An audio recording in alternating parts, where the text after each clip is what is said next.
Fondaur Guerrero, Iquique, 1979. Es curador de artes visuales y gestor cultural. Estudió periodismo y tiene una maestría en historia del arte. Se ha desempeñado como director, promotor y difusor de proyectos transdisciplinarios. Además, Rodolfo Andaur ha formado parte de equipos curatoriales que se centran en el análisis crítico y la reflexión sobre el antropoceno, el cambio climático y la ecogeopolítica en América Latina. También ha participado en residencias curatoriales en Brasil, Dinamarca, Alemania, México, Marruecos, Nueva Zelanda, Polonia, Escocia, Singapur, España, Corea del Sur y Estados Unidos. Ha publicado los libros Transcripción Local, 2011, Súbita Política, 2013, Depresiones Intermedias, 2016, Nuevas Interpretaciones de Atacama, 2016, y Territorios Transformativos, 2023. Rodolfo es actualmente columnista en varias revistas de arte en línea y profesor invitado en universidades e instituciones de arte. Hola a todos y a todas. Hoy tenemos un nuevo capítulo del ciclo de escritores y creadores de Tarapacá. Tenemos de invitado al curador Rodolfo Andaur. Rodolfo, ¿cómo se conforma una escena, en este caso en el ámbito de las artes visuales? ¿Debe tener algún componente específico para justificarse?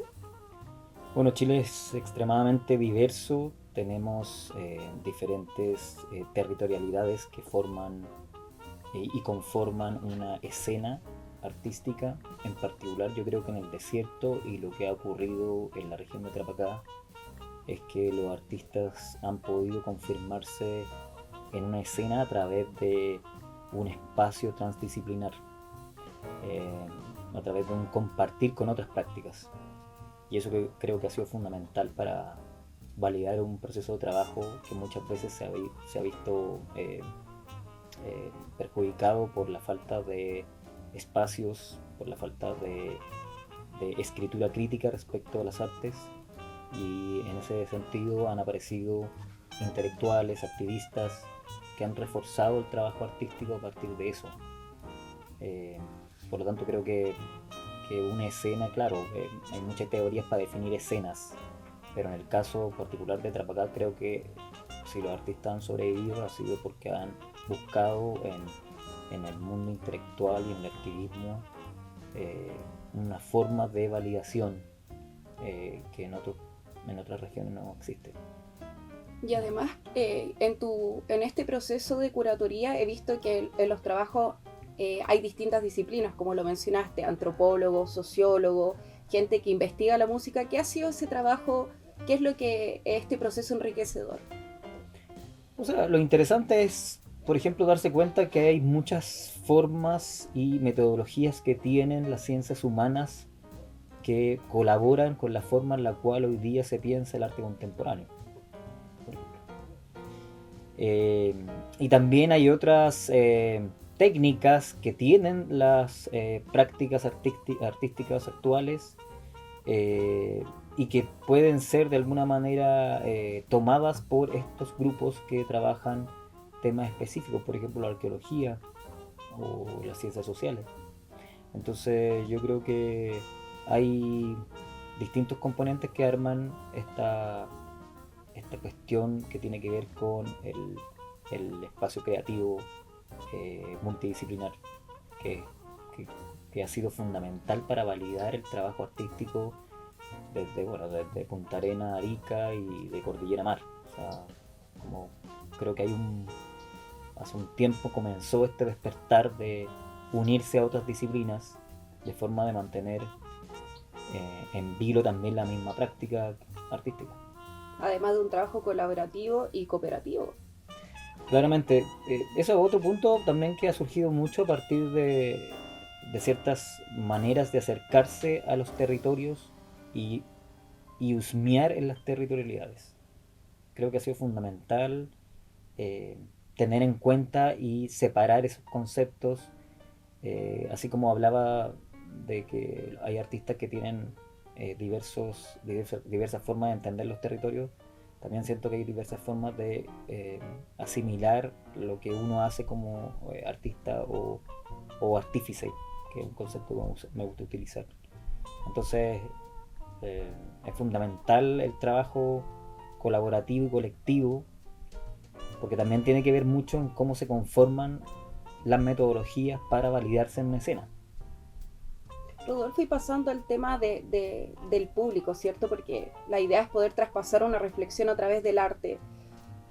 ¿Cómo hacer que el público se acerque más a lo que se convoca con las artes y la cultura y no que se genere esto como público de la élite, ¿cierto? De un colectivo muy pequeño que no se conoce entre ellos, cómo llegar al público común y corriente, ¿cierto? Creo que en particular en Chile el grupo de artistas, de pensadores, intelectuales, pertenecen a una élite. Eso es innegable. Provienen de familias que han tenido el privilegio de poder entregar una educación diferente a la que tiene el resto. Y un capital cultural también. Y un capital cultural súper importante para conectarse con esos otros.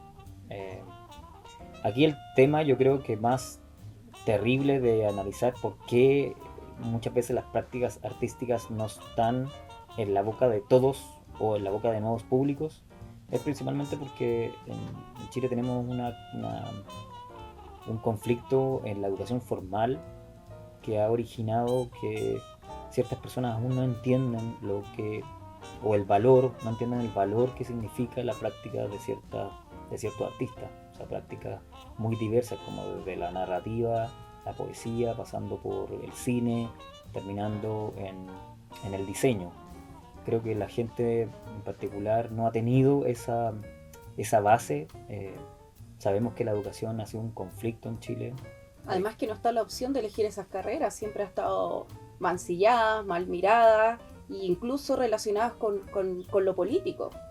Sí, con lo político, pero también hay una cuestión crucial, por ejemplo, en el desierto de Atacama en general, que tiene que ver con que la mayoría de las familias no va a requerir de un hijo artista o intelectual, sino que muchas familias piensan que este hijo tiene que producir para vivir y validarse en un sistema extremadamente neoliberal, pero donde la educación no es el eje principal de las vidas de estas personas. La educación es un mero ejercicio, casi como un espacio donde te cuidan y no te enseñan, porque hoy día lo hemos visto. O sea, los padres tienen que trabajar miles de horas al día, por lo tanto el colegio es como una guardería, ¿no? Y digo, no solamente a la gente que está en la etapa inicial de escolar, sino que incluso en la enseñanza media pareciera que a los niños se los está cuidando, pero no se los está educando, y eso creo que es súper triste que arrastremos con esa situación. Por lo tanto, cuando nosotros queremos trabajar en ciertos proyectos artísticos, se nos pide, se nos exige llegar a otros públicos, y ese trabajo muchas veces no se puede poner como objetivo de un proyecto, porque no están las instancias desde el punto de vista del artista para que eso se lleve a cabo. Ahí uno se tiene que unir a estas prácticas transdisciplinares para que eso tenga un efecto positivo y efectivamente se cumpla el objetivo de empalmarse con esos otros públicos. Y eso es lo complejo, por eso siempre que hacemos actividades culturales somos siempre los mismos.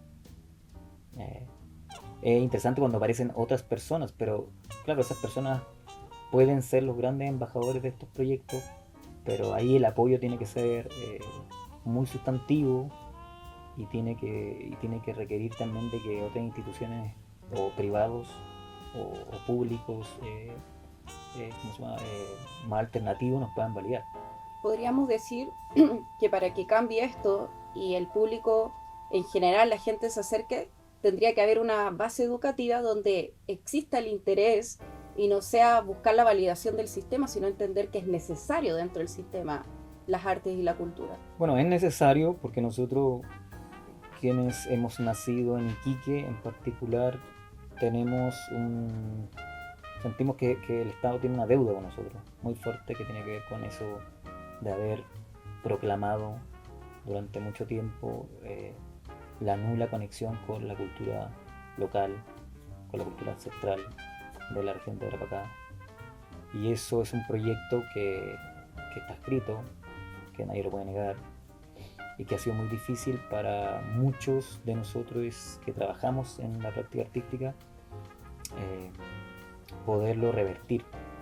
Hemos hecho grandes esfuerzos y se han hecho muchas cosas y muchos proyectos, pero hay una maquinaria atrás que tiene que ver con el Estado, ¿no? Un Estado miope ante estas territorialidades, que ha perjudicado sin duda el fortalecimiento de las escenas artísticas, porque en esta queja constante, ¿no?, de los nulos espacios, claro, hemos encontrado alternativas para reemplazar esos espacios, pero es una lucha constante. Además agotadora, porque muchos recursos se tienen que destinar a eso en vez de poder trabajarlos en otra cosa. Sí, y también yo creo que hay una base de la institucionalidad cultural que también ha impedido que estas voces más críticas de regiones puedan defender una posibilidad de tener espacios más concretos para el fortalecimiento y la circulación de ciertas prácticas. Entonces yo creo que es el gran desafío también, porque yo estoy súper conectado con la idea de que hoy día el mundo privado también tiene que aparecer en esto. El mundo de las empresas privadas de la región tienen que poner también su apoyo a la práctica artística. No puede ser que siempre estemos como dependiendo de un fondo y de un Estado que muchas veces es miope,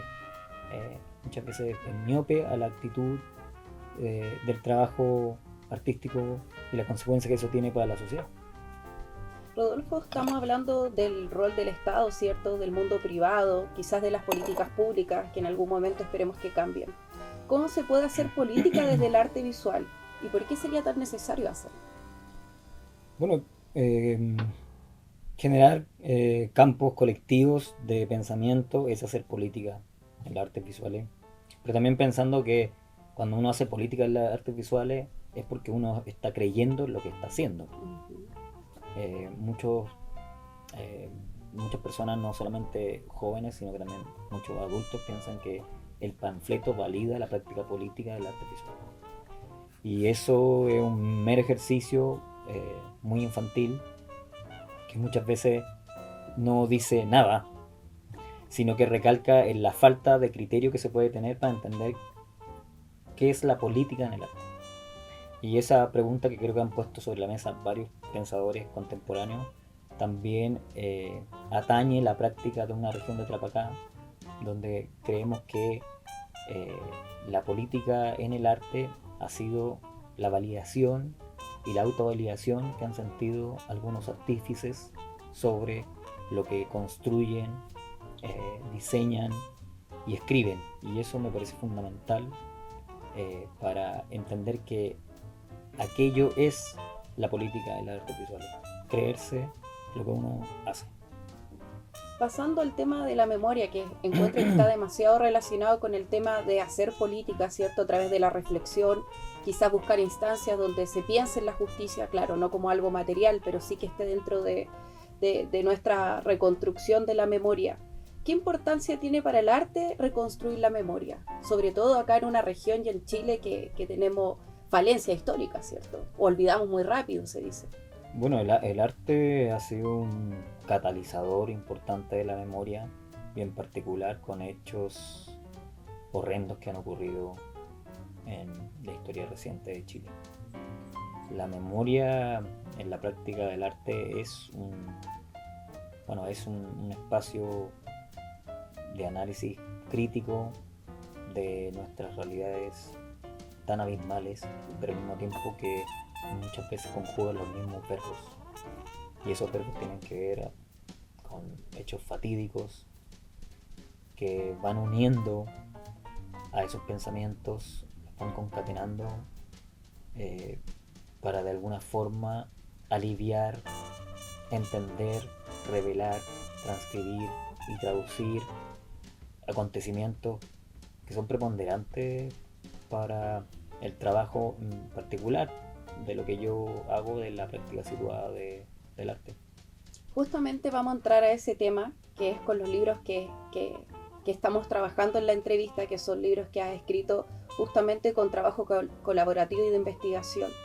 Específicamente en el libro de transcripción local, te voy a citar, dices, el ser de un lugar, el reconocerse en el lugar, es una derivación del carácter territorial del animal humano, pero al mismo tiempo, como ese capital territorial, asume el espacio e incentiva su reflexión política e intelectual. Según esto, ¿el trabajo artístico necesariamente debe dialogar con el territorio? Bueno, esa cita que está extraída de la publicación Transcripción Local, que era un proyecto que hicimos durante 2 años, 2010-2011, en la región de Tarapacá, trataba de poner sobre la mesa la relación que tienen los artífices con sus espacios taller de trabajo. Entonces el espacio taller de trabajo es para mí un territorio particular que construye el artista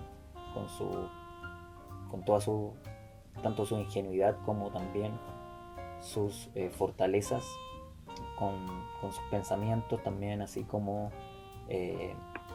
lo que lo incita a ser artista.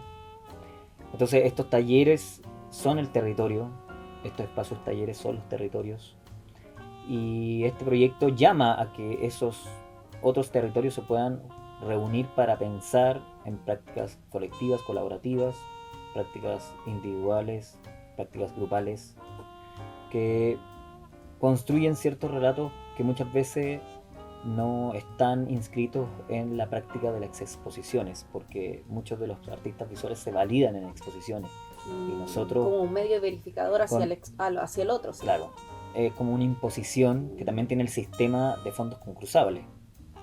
Entonces mi invitación en esa instancia era como, ya que en Iquique lamentablemente tenemos una carencia de espacios culturales para hacer exposiciones, practiquemos desde los espacios talleres formas de ver nuestros territorios.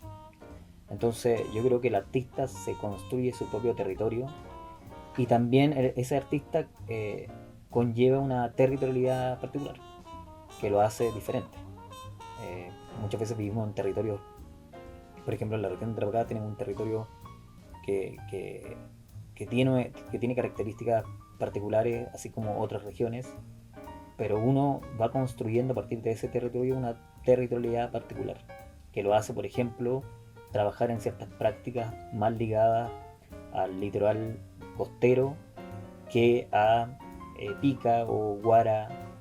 Entonces esa mochila que uno carga, que también es una metáfora muy andina, ¿no? De la mochila que lleva todo ese proceso, ese archivo intangible, ese archivo físico, uno lo traslada y eso que traslada va transformando y construyendo una mirada territorial muy particular. En el libro Territorios Transformativos del 2010-2020 ocupas el concepto transformatividad, ¿cierto? ¿Nos podrías explicar a qué te refieres con este concepto y en la práctica cómo se utiliza?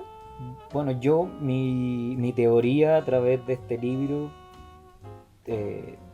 tiene que ver principalmente con el trabajo que se hizo en la región de Tarapacá y en otras regiones a partir de un proyecto nacional de artes visuales que fracasó en su intento por tener una continuidad, pero que puso una base para analizar cómo las escenas y los territorios estaban construyendo sus propias visiones en torno a la práctica artística en general.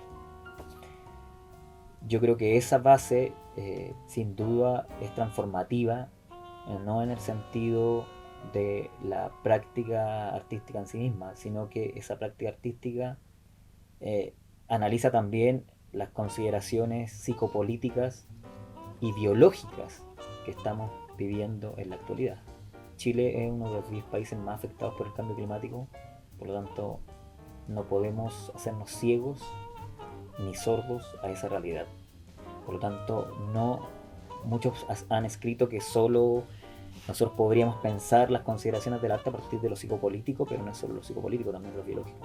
Entonces la transformatividad tiene que ver con analizar estos componentes que de alguna manera encarrilan una nueva forma de crear, de habitar el espacio, claro, de crear, de habitar el espacio, pero también de, de creer que lo que uno está haciendo está acorde con una contingencia que muchas veces fue negada, como es esta contingencia biológica que pocas veces se habla, donde siempre se ha impuesto esta visión como humana sobre lo no humano, la visión también de que las ciencias solo pertenecen a una parte del trabajo crítico, del pensamiento crítico. Entonces yo invito a que la transformatividad se analice desde esos componentes psicopolíticos más los biológicos, porque arman un parangón de posibilidades de creación y de una serie de invitaciones para ver qué ocurre en nuestras regiones con la práctica de nuestros artistas, que muchas veces está opacada por ciertos fenómenos que ocurren en el mundo del arte que están asociados al mercado. Y como en todo Chile el mercado no existe, claro, ahí hay un delirio de muchos por querer formar parte de aquello que no existe y que no existe nunca. Y que no hay una protección tampoco. La pandemia sí vino y generó estragos no solo a nivel mental, psicoemocional, político, social, sino que sobre todo demostraba la precariedad en que está el artista, en que está la cultura. Hubo un quiebre, no solo en entender las estrategias de que se podían generar instancias, sino también el resguardo de quienes generaban esta instancia. Hubo un quiebre, como que desapareció el arte en ese tiempo. O sea, yo creo que fue importante la pandemia o sindemia, como lo llaman muchos, en el sentido de generar este espacio reflexivo que era necesario, en particular en Chile. O sea, era necesario y ha sido necesario analizar en qué estamos los artistas al momento de enfrentarnos a estas cuestiones que ya se van de las manos de la misma producción que uno está generando en ese momento. De qué manera el artista se construye a través de este efecto que tiene una pandemia. Pero al mismo tiempo nosotros veníamos de un proceso psicopolítico particular. Nosotros tocamos fondo, el concepto de república y democracia tocó fondo en Chile. Y todavía sigue tocando fondo. Lo que pasa es que estamos en un status quo, ¿cierto?, de la élite política que quiere de alguna manera borrar lo ocurrido hace poco tiempo, pero eso que ocurrió hace poco tiempo viene acumulándose con otros hechos que siempre se han querido tapar y sepultar.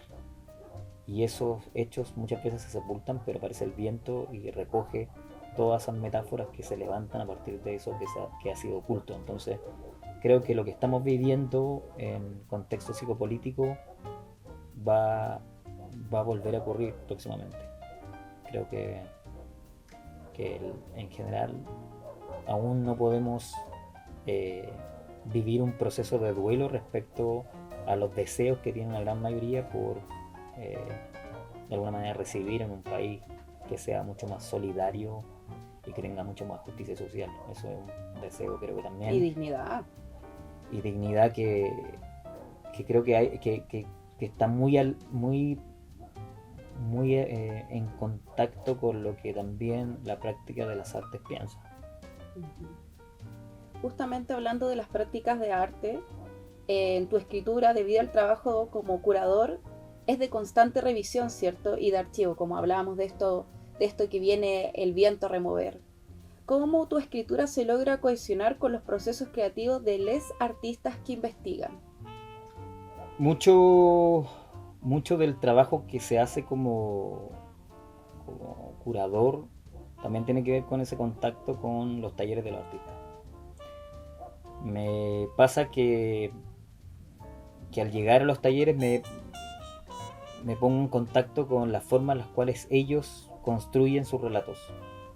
Me interesa también saber qué música escuchan, si tienen algún referente artístico que uno pueda destacar. Y es ahí donde se empiezan a generar las conexiones y las invitaciones.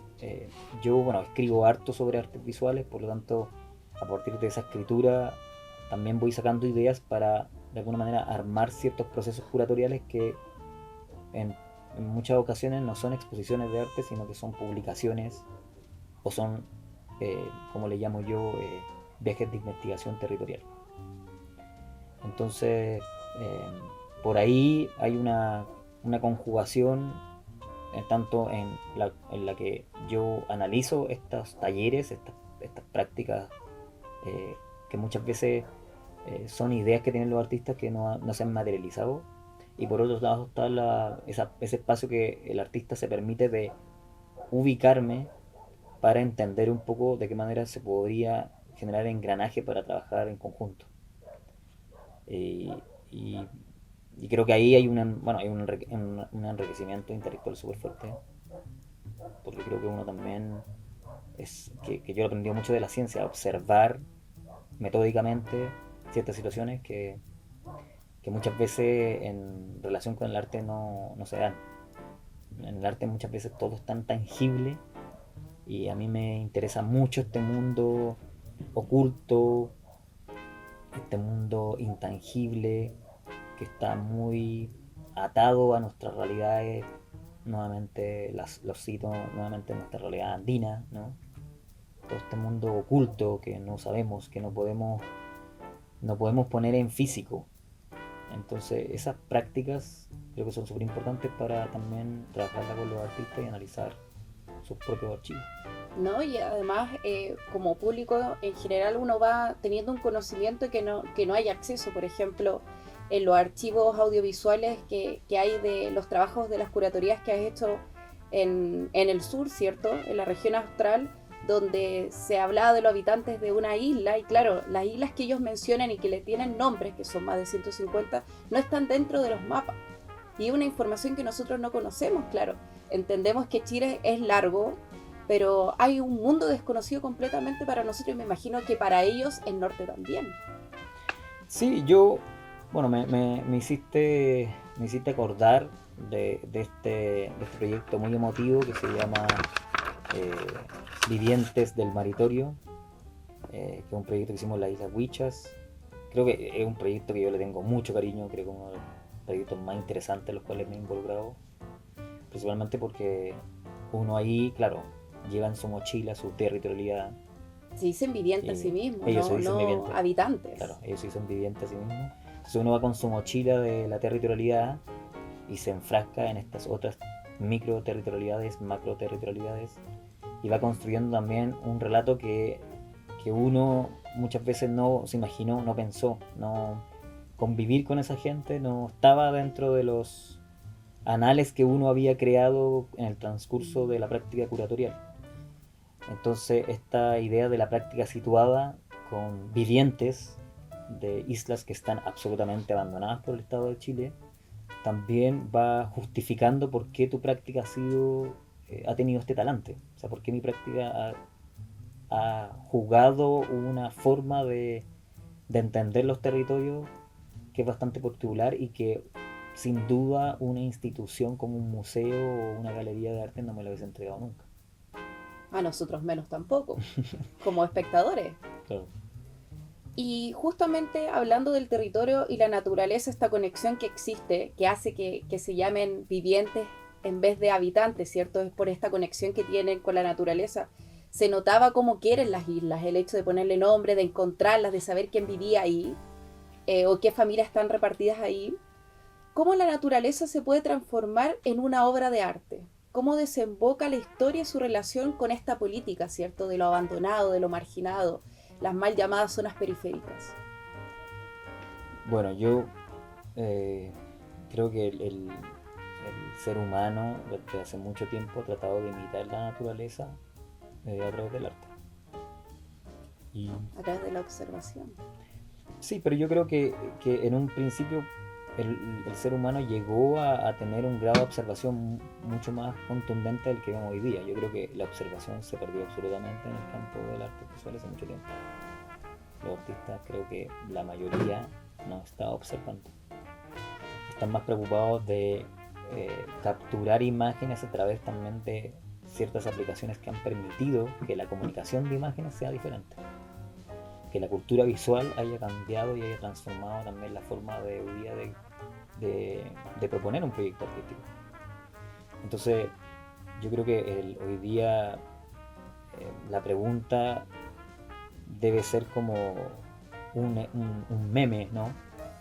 Tu pregunta debería ser un meme en relación a que el hombre no, o sea, el ser humano no puede hoy día tratar de imitar una naturaleza, ya que la naturaleza hace otra operación, genera otra operación que alude a reflexiones que hoy día los seres humanos no estamos para responder, no estamos a la altura tampoco de lo que la naturaleza construye y desprende.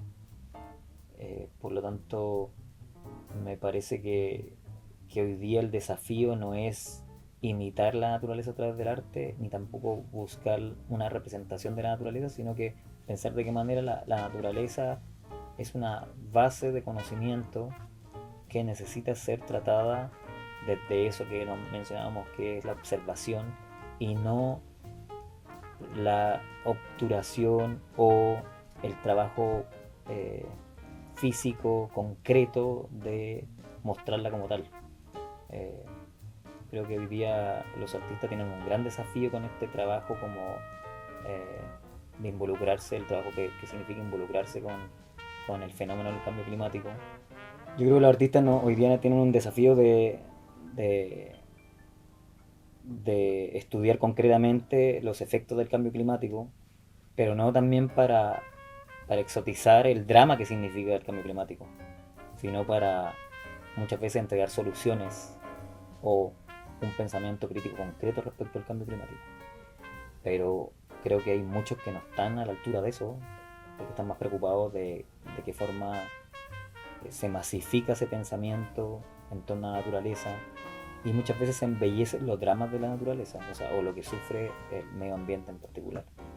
O sea, esta transformación tendría que partir de cómo observamos la naturaleza para transformar nuestra relación con ella a través del arte. De todas maneras, yo creo que tiene que cumplir ese objetivo también, pensando en que, como lo decía hace un rato con el tema de la transformatividad, no es solo una cuestión psíquica lo que le ocurre al artista, o no es una cuestión también que tiene que ver con la definición que le hace a su práctica política, sino que tiene que ver con una cuestión biológica que no había sido analizada, no había sido estudiada, y hay algo que no ocurre hace 5 años, ocurre hace tiempo.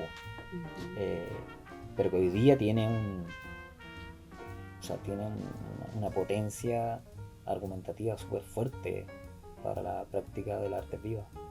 Rodolfo, volviendo al tema local y del territorio que nos convoca hoy, que es Tarapacá, ¿cuál es el análisis de la gestión cultural que se está haciendo acá en la región?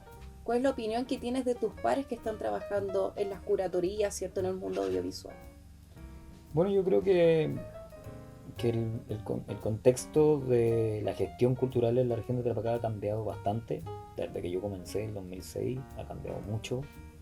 Y ha cambiado mucho porque hoy día hay todo esto que uno escribió y pensó respecto a la esperanza de lo alternativo, también de la alternancia de nuevas generaciones, está ocurriendo. Y está ocurriendo de manera bastante lógica, con el mismo panorama que presenta la región. En ese sentido quiero decir que, por ejemplo, hoy día las disidencias tienen un espacio muy marcado que hace 10 años no tenían. Lo mismo pasa con las nuevas generaciones de artistas gráficos que se han querido desenmarcar de este status quo también que posee el arte visual en particular, y se han unido para hacer un trabajo que es mucho más callejero, pero que tiene obviamente un contenido súper potente para lo que la región también hoy día requiere en sus espacios que tiene. Yo creo que la gestión cultural, lamentablemente, que como creo que el lunar negro de la gestión cultural, es que todavía no hemos podido unirnos de manera enfática para exigir ciertas cuestiones que son muy necesarias en el campo de las artes en general. Creo que debemos revisar constantemente políticas de fomento, y por eso, insisto, las políticas de fomento no son solo las que entrega el Estado, también son las que pueden entregar los privados. Y esas políticas de fomento tienen que renovarse cada cierto rato, porque la práctica de los artistas es dinámica, va cambiando cada instante y también requiere de necesidades diferentes todos los años. Entonces yo creo que lo que nos falta hoy día es eso, nos falta unirnos para exigir políticas que vayan, políticas que también sean dinámicas a lo que enfrenta hoy día los artistas. Rodolfo, para ir cerrando la conversación, ¿cuáles crees que son los desafíos que tenemos a este corto y mediano plazo respecto a la gestión cultural, específicamente el arte visual? Bueno, la región tiene una deuda gigantesca con las artes visuales. Tiene una deuda porque todavía no podemos generar criterios para, por un lado, exhibir las prácticas de los artistas y por otro lado, la circulación de los artistas. Es fundamental que una ciudad como Iquique, Alto Hospicio, Pozo del Monte, que son ciudades que hoy día están creciendo dramáticamente, exponencialmente, son hitos demográficos muy fuertes por el producto de la industria minera. No puede ser que esas ciudades no se piensen en relación a espacios que dinamicen las prácticas artísticas y en particular las artes visuales. Todo lo contrario, vemos ciudades que se siguen como anulando a ese espacio reflexivo, y creo que la única forma de poder terminar con este conflicto es que existan espacios o que haya un compromiso real con un espacio o varios espacios que gatillen que estas prácticas se puedan visualizar. Iquique es una ciudad turística, por ejemplo, y va mucha gente, y es lamentable que ciertos lugares no tengan de manera constante una información para el visitante respecto a lo que hacen ciertos artistas, que no es lo mismo que ocurre en Antofagasta o en Arica cuando uno viaja a estos lugares. Entonces yo creo que es súper conflictivo hoy día instalar ciertos temas que tienen que ver con la práctica y la validación de la práctica de los artistas en lugares donde las instituciones no han estado a la altura de la discusión sobre las necesidades específicas de los artistas, en este caso los artistas visuales. Muchas gracias, Rodolfo. Una entrevista bastante interesante respecto al panorama y la perspectiva que se está viviendo en la región y también en el país. Lo dejamos invitado para el último capítulo del ciclo de escritores y creadores de Tarapacá.